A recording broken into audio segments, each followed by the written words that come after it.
triplé de Kylian Mbappé. T'es pas content? Triplé. T'as compris? Les amis, bonsoir. On se retrouve après la belle victoire du Real Madrid face à Valladolid 3-0 avec un triplé de Kylian Mbappé, les amis. Et ça, les amis, je crois que c'est la plus grande nouvelle de la soirée. Pourquoi? Parce qu'encore une fois, comme je vous ai dit, malgré le résultat, malgré le fait qu'on consolide notre place de leader en mettant à distance l'Atlético Madrid qui a fait un match nul cet après-midi, un peu plus tôt dans l'après-midi.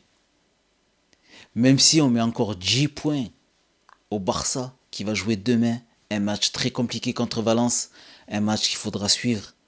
Parce que j'espère qu'il y aura une grosse surprise en faveur du Real Madrid. C'est surtout le triplé de Kylian Mbappé qui donne un message à toute l'Europe. Un message qui est très clair. Les amis, Kylian Mbappé est là. Il n'est jamais parti, il est là. Pourquoi il n'est jamais parti? Parce qu'il a mis 15 buts en 19 matchs de Liga. Ça veut dire que pendant tout le temps où on disait qu'il était mal, il était pas bien, etc., il marquait des buts.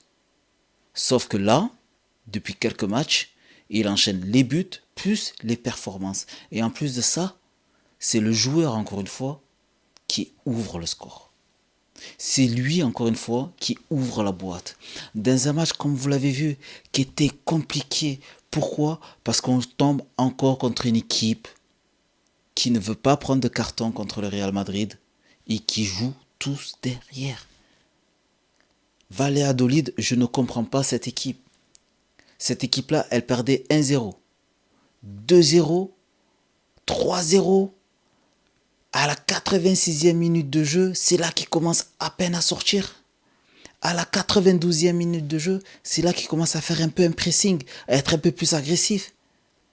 Mais tout le long, comme je vous ai dit en avant-match, ça met des coups, ça joue derrière.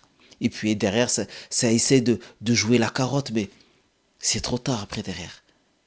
Le match il est plié, une fois qu'on a fait la différence derrière, c'est très dur d'aller nous chercher.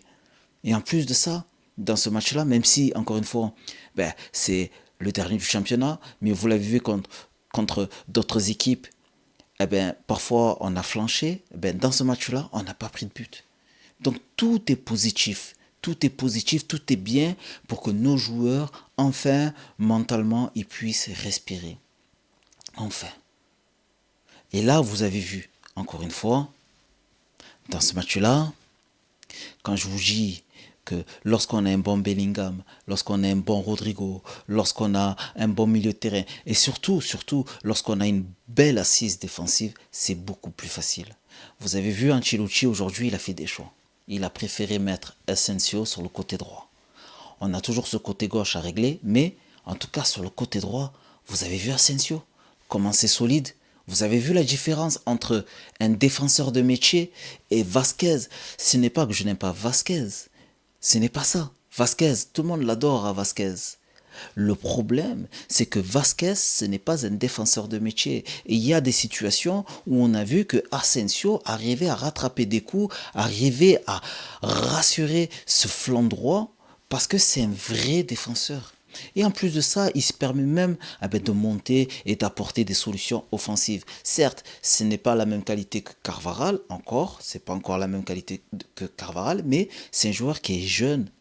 C'est un jeune joueur, c'est un joueur qui a du talent, c'est un joueur qui peut progresser et on sent que déjà techniquement il est calme, il est serein et qu'il a une marge de progression et que s'il continue de s'entraîner avec des joueurs de cette qualité-là, il pourra que progresser. On a vu la différence. Maintenant les amis, on va parler de ce qui nous intéresse. Parce que oui, on a joué contre Valladolid, oui, on a gagné 3-0. Oui, c'était un bon match, on a maîtrisé le match de A à Z. Mais moi, les gars, je voudrais revenir sur le triplé de Kylian Mbappé. Parce que sur le premier but de Kylian Mbappé, les gars, le premier but, il a montré que c'était un joueur différent. Il a montré toute sa classe. Parce que même s'il y a la superbe passe aveugle laser de Valverde, derrière, l'instinct, la vista, l'intuition, de Kylian Mbappé de remettre ce ballon à Bellingham. En plus, au bon joueur. C'est-à-dire que il a fait ce geste-là au joueur qu'il fallait. Cette remise et ensuite derrière avoir cette explosivité de partir dans l'espace au bon moment, au bon endroit, de faire en sorte de donner le ballon à Bellingham pour qu'il ait qu'un seul choix, voire même deux choix. Parce que Bellingham, je pense qu'il a été surpris sur cette passe de Kylian Mbappé. Donc, du coup, il contrôle le ballon. D'ailleurs, on le voit, il bouge à peine. Je veux dire, c'était vraiment, même pour Bellingham, c'était instinctif de bouger le pied pour contrôler le ballon. Ensuite, derrière, il avait un boulevard. Et il y a une chose aussi que j'ai remarqué aussi sur ce but-là, c'est que vous avez vu, sur la passe de Bellingham, le ballon, il est touché. Mais il arrive quand même dans les pieds de Kylian Mbappé. Et ça, en début de championnat, eh ben, les comptes favorables comme ça, Mbappé, il les avait pas. C'était toujours touché, mais le ballon, eh ben, ça allait échapper de peu, ou alors, eh ben, tout simplement, on ratait notre passe parce que c'était contré, etc. Là, le vent, il tourne. Et je pense que Kylian Mbappé aurait mis beaucoup plus de buts en début de saison s'il avait eu ce brin de chance qu'avaient ben, les grands champions comme Cristiano Ronaldo, Messi. Hein. Ensuite, les gars, sur le deuxième but, pareil. Le deuxième but, c'est simple. Quand j'ai vu le 3 contre 2, j'ai pratiquement commenté l'action. J'ai dit, vas-y, Kylian, dédouble. Parce que franchement, c'était le meilleur déplacement qu'on pouvait avoir. Le dédoublement. Et ça, c'est quelque chose que peu d'attaquants utilisent dans ce genre de situation-là. En général, les attaquants, ce qu'ils font, c'est qu'ils font l'appel tout droit ou alors ils s'écartent. Mais très peu pensent à dédoubler. Vinicius, il le fait ça. Dans ce genre de situation-là, c'est le dédoublement qu'il faut faire. Ensuite, derrière, il avait pris sa décision. Et comme je vous ai dit en amont, en avant-match, il n'a pas fait comme à Salzbourg. Il n'a pas cherché de solution. Il savait directement qu'il allait ouvrir son pied. Il a fait comme s'il n'y avait pas de joueur. Et encore une fois, là aussi, il a ce brin de réussite parce que le ballon, il passe entre les jambes du joueur et ensuite il va se loger dans le petit filet. Mais bon, cette chance, il va la provoquer. Encore une fois. Et c'est une chance, comme je vous ai dit, des grands joueurs. Des joueurs qui tentent, des joueurs qui osent, des joueurs qui ont du talent. Et tant mieux, ça tombe sur Mbappé, il est chez nous. Et puis, pour conclure la fête, le penalty. Alors le penalty, il tombe un peu par hasard. Parce que, bon, nous, sincèrement, on l'a tous vu, la faute. On l'a tous vu, mais on n'a pas crié au scandale parce qu'on s'est dit, bon, il va pas la siffler. On a dit, il y a faute, c'est un fou le joueur. Nous, on l'a vu le tacle, on a dit, c'est un fou le joueur. Bien sûr qu'il y a penalty. Même s'il prend le ballon en premier, mais bien sûr qu'il y a penalty.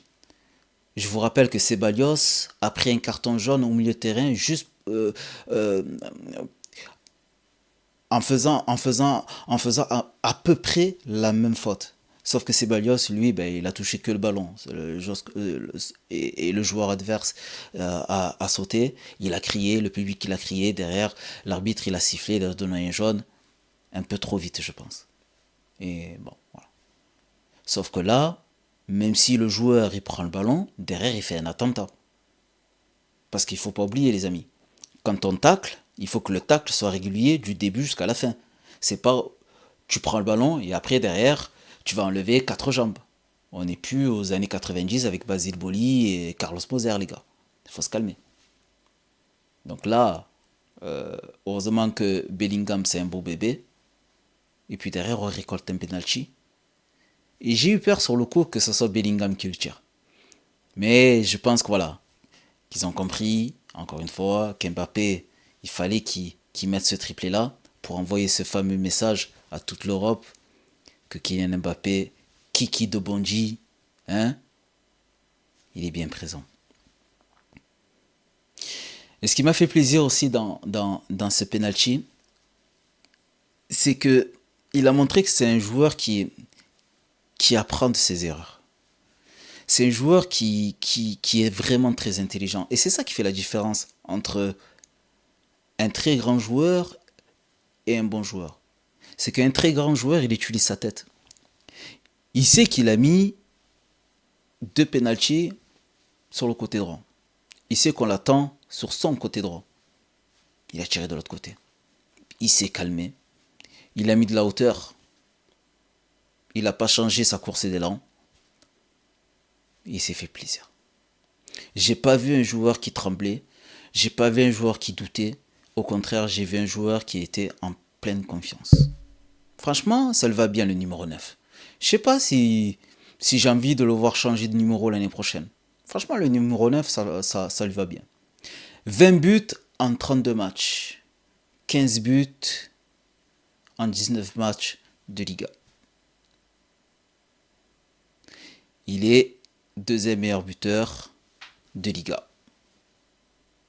Pour une première année, franchement, chapeau. Chapeau Kylian Mbappé. Donc les amis, je pense que ce soir, on en a dit pas mal. Je pense que ce soir, on va tous bien dormir.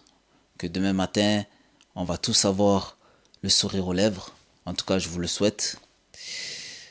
Et moi les amis, écoutez, il me reste plus qu'à vous souhaiter encore une fois une excellente soirée. Vous dire à très bientôt pour une prochaine vidéo. C'était Daleb Réagi et je vous dis peace la team.